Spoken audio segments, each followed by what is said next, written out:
All the students listen to page number 17. All living things need water in order to survive. That you all know.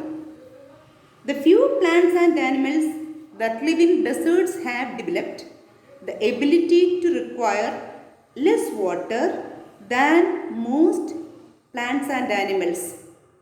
And you know, all the plants and animals need a certain amount of water. Since in deserts, the availability of water is very less, the organisms or the plants and animals living in such area is capable of withstanding with very less water. The camel, popularly known as the sheep of the desert, can drink a lot of water at one time.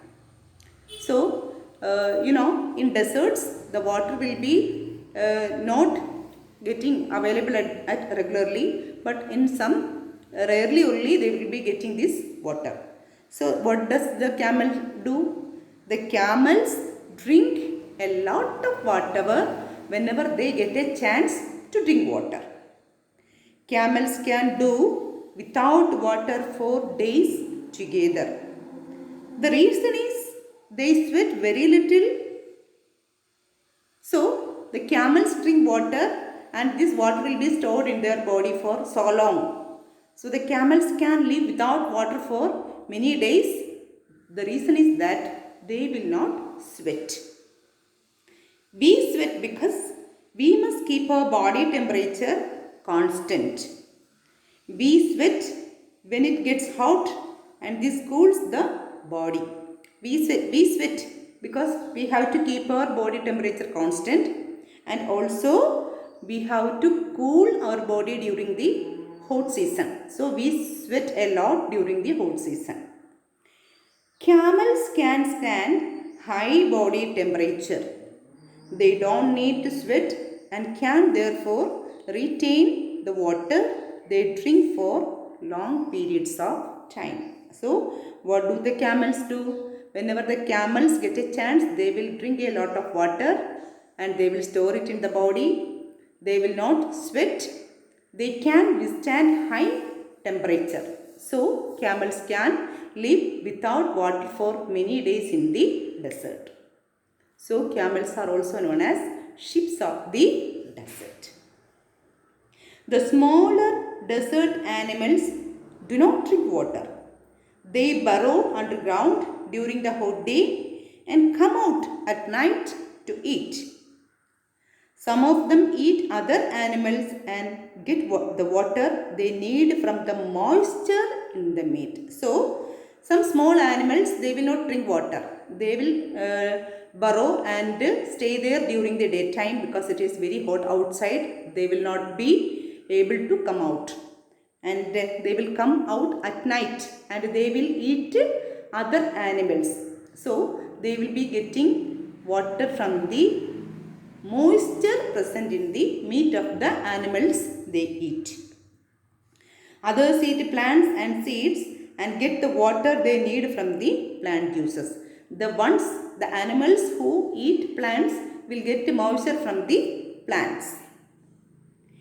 Desert plants also adapt themselves to the life they lead.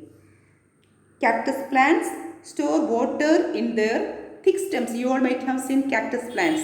They have thick stems. So they store water in their thick stems. Just like camels and other animals adapt to live in the hot condition of the desert, the plants living in the deserts are also able to live and withstand the hot conditions. How? The cactus plant, they have a fleshy stem in which they store water. Their roots lie close to the surface of the ground and quickly absorb the moisture from the light rains that occasionally fall. The cactus plants have roots normally at the surface of the soil, so that whenever there is having little rain, they can absorb the water. And also they have long roots which go deep underground and search in search of water which is under the soil also they have. The major feature of all desert is, of course, dryness and variations of temperature. In humid climates, the moisture in the air acts like a blanket and protects the earth's from the surface from the hot rays of the sun. So normally the atmosphere is having moisture in other climates except deserts. So this moisture acts as a blanket and protects the earth's surface from the hot sun. So, but in desert, since this moisture cover is absent, they will be having hot, extremely hot during the daytime. The absence of this blanket in desert lands causes the desert to heat up rapidly during the day and to cool off rapidly at night. So, other parts of the earth is having this moisture cover which protects that area from getting too hot during the day and become too cold during the night. But in deserts, this cover is absent. So, during the daytime, they heat up quickly and at night, they cool down quickly. Deserts are an important part of nature's great plan. They are there like the dense forests and the deep oceans. Just because they are hot and dry, one should not look upon them as useless parts of the earth. So, it's God's great creation is desert, just like mountains, oceans, forests and other areas. Desert is also the gift of nature. So, one should not look upon them as a useless part of the earth. Desert is actually not a useless part of the earth. Just like other part of the earth, the desert is also God's creation. So, we have to look into the desert not as a useless one, but it is also a God's creation. Read the lesson very well and write down your own questions and write down your own answers. The exercise for the lessons will be uploaded through the WhatsApp. Thank you.